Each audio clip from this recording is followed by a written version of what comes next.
तो दोस्तों स्वागत है आपका फिर से हमारे एक और एक्सप्लेनेशन वीडियो में। तो आज हम बात करेंगे डीमन स्लेयर सीजन 1 के एपिसोड 6 के बारे में। तुम चाहे जहाँ भी छिप जाओ, मैं तुम्हारा पीछा नहीं छोड़ूंगा। पिछले एपिसोड में हमने देखा था कि फाइनल सिलेक्शन में पास होकर जब तांजीरो घर आता है तो मास्टर उसे देखकर खुश होते हैं और हागा नेजुका नाम का आदमी तांजीरो के लिए तलवार लाता है, जिसे पकड़ते ही उसका रंग काला हो जाता है और तांजीरो को पहला मिशन मिलता है जहां उसे लड़कियां उठाने वाले डीमन को मारना है। अपनी यूनिफॉर्म पहनने के बाद तांजीरो डीमन स्लेयर कोर के मेंबर के रूप में अपने पहले मिशन के लिए तैयार होता है। साकोंजी उसे बताता है कि उसकी यूनिफॉर्म एक स्पेशल फाइबर से बनी है जो ना तो गीली होगी और ना ही जलेगी, और तो और कोई याम डीमन इसे फाड़ भी नहीं पाएगा। उसकी कटाना के बारे में बात करते हुए मास्टर ने बताया कि काला रंग बहुत ही रेयर है और इस रंग वाले डीमन स्लेयर ज्यादा आगे तक नहीं जा पाते, जिस पर तांजीरो ने कहा कि उसको रैंक बढ़ाकर क्या करना है, वो तो बस अपनी बहन को ठीक करना चाहता है। मास्टर साकुंजी उसे दिन के समय नेजू को ले जाने के लिए एक नया बॉक्स भी देता है जो काफी हल्की लकड़ी से बना है और ज्यादा मजबूत भी है। तांजीरो नेजू को बक्से में डालकर बंद कर देता है और मास्टर से अलविदा लेकर वहां से चला जाता है। जैसे ही तांजीरो नॉर्थ वेस्ट टाउन के रास्ते पर चलता है तो पूछता है कि क्या नेजू पीछे कंफर्टेबल है, लेकिन उसे कोई जवाब नहीं मिलता। तभी तांजीरो को याद आता है कि मास्टर ने बताया था कि नेजू अपनी रिकवरी के लिए सोना पसंद करती है। कुछ टाइम बाद वो उत्तर पश्चिम के शहर में पहुंच जाता है जो उसके मिशन वाली जगह है। वहां पहुंचकर तांजीरो उस लड़के काजुमी को देखता है जिसकी फियोंसे कल रात को ही डीमन के हाथों किडनैप हुई थी। तांजीरो ने ये भी देखा कि शहर के लोग उन डीमन के खौफ में बहुत ज्यादा डरे हुए हैं। तांजीरो काजुमी को रोककर उससे पूछताछ करता है तो लड़का तांजीरो को उसी जगह पर ले जाता है जहां किडनैपिंग हुई थी। तांजीरो वहां जांच करने लगता है तो उसे डीमन की हल्की हल्की स्मेल आने लगती है। काजुमी को याद आता है कि किस तरह सातोको के पापा ने उसे बढ़िया वाला धोया था जब वो उसकी किडनैपिंग की खबर उनको सुनाने गया था। तांजीरो को जांच पड़ताल करते करते शाम हो जाती है और फिर रात भी।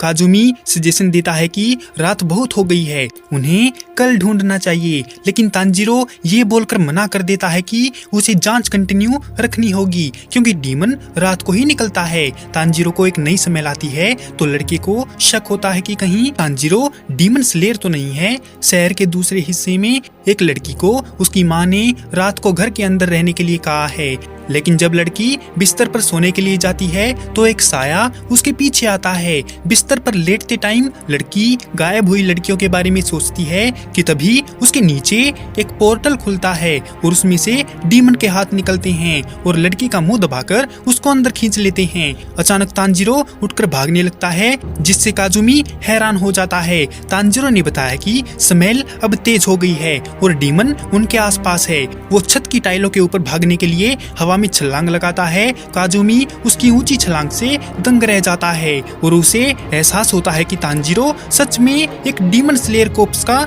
मेंबर है। दूसरी गली में उतरते हुए तांजीरो को डीमन और एक लड़की की प्रेजेंस महसूस होती है। तांजीरो सबसे तेज स्मेल से डीमन का पता लगाकर जमीन में तलवार मारता है तो वहां से पोर्टल खुलकर पानी निकलने लगता है। तो तांजीरो पानी में कुछ देखता है और उसे पकड़ लेता है, जिससे वो लड़की डीमन की पकड़ से बचकर बाहर आ जाती है। तांजीरो उसे देखकर समझ जाता है कि ये वही सुपर नेचुरल एबिलिटीज वाला डीमन है जो ब्लड डीमन आर्ट का इस्तेमाल जानता है, जिसके बारे में मास्टर ने भी बताया था। तांजीरो के गायब हुई लड़कियों की इन्फॉर्मेशन देने के बारे में पूछने पर डीमन अजीब तरह की गंदी आवाज निकालने लगता है और ये बात बताए बगैर ही वापस भाग जाता है कि डीमन को वापस इंसान में कैसे बदलें। तांजीरो लड़की को संभालने की जिम्मेदारी काजुमी को सौंपता है और उसको करीब रहने के लिए बोलता है क्योंकि उसको उन दोनों की रक्षा भी तो करनी है। तभी तांजीरो को लगा कि डीमन बाहर आ रहा है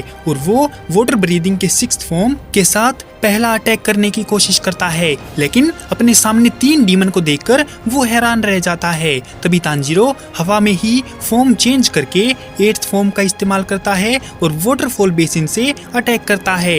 एक फ्लैशबैक में मास्टर ने तांजीरो को बताया था कि पूरी दुनिया में सिर्फ एक ही ऐसा डीमन है जो इंसानों को डीमन में बदलने की काबिलियत रखता है। वो कई सौ सालों पहले बनने वाला पहला डीमन था और मास्टर को लगता है कि उसी ने ही नेजू को भी डीमन बनाया होगा और वही उसका इलाज जानता है, जिसका नाम किबुत्सुजी मुजान है।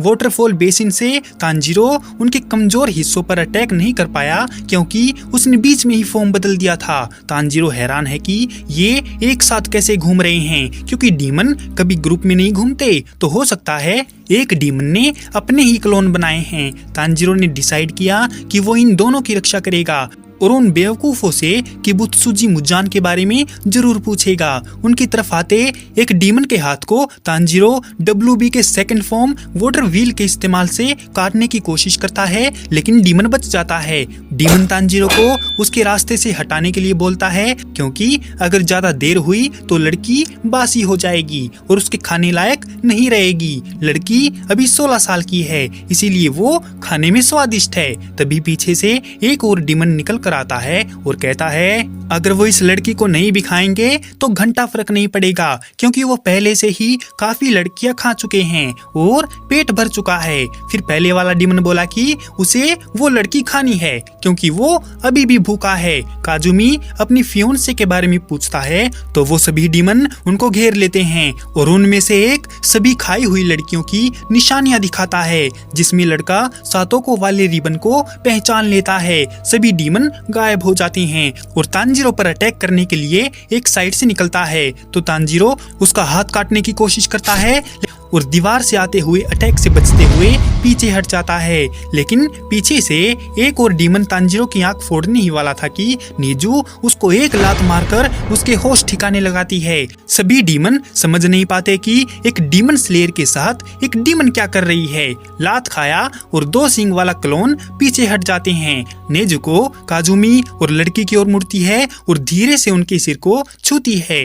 वो उनमें अपने भाई टेको और हानाको को उनके अंदर देखती है, जबकि तांजीरो शुरू में उसकी हरकत से हैरान होता है। उसे याद आता है कि साकुंजी ने उस पर जादू टोना किया था कि आज के बाद सभी इंसान उसकी फैमिली है और जो कोई भी उसकी फैमिली यानी इंसानों को चोट पहुंचाएगा तो नेजू को उनको नहीं छोड़ना है। तभी नेजू क्लोन्स की ओर भागती है और अटैक करने के लिए अपना पैर उठाती है।